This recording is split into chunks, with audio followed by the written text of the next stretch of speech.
আমরা শালিকা আলপলার থেকে কর্মজীবী, যেমন আমরা ব্যবসায় বিভিন্ন কিছু করি এবং রাজনীতির সাথে আমরা জড়িত, এবং শালিকা আলপলা বিভিন্ন লিডার এবং বিভিন্ন কায়দায় চলাফেরা করে।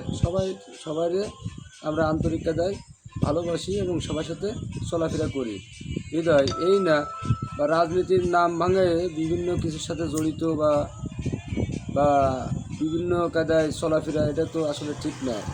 একই দল বিএনপি, দলগত বিএনপি করি এবং আমরা চাই সবাই সুস্থ এবং সামাজিক কায়দায় দল সমাজ করার জন্যে, এবং আমরা করতে চাই। কিন্তু তাই বলে না যে বিভিন্ন কায়দায় দলের সাথে চলে বিভিন্ন দলের সাথে এগুলো খারাপ লোকের সাথে চলাফেরা, বা আমাদের কেন্দ্রীয় যারা লিডার যারা আছে, বড় ভাই ব্রাদার, বা আমরা এগুলো আশা করিনি, বা আমার বড় ভাইরা এগুলো শিখেইনি, বা আমরা অন্য লোকের সাথে চলাফেরা করি বা চলে রাতের অন্ধকারে বিভিন্ন কায়দায় চলাফেরা, টাকা পয়সা ইনভেস্ট, এগুলো আসলে ভুল। এগুলো করা যাবে না এই কারণেই, বা আমরা ভালো লোকের সাথে চলে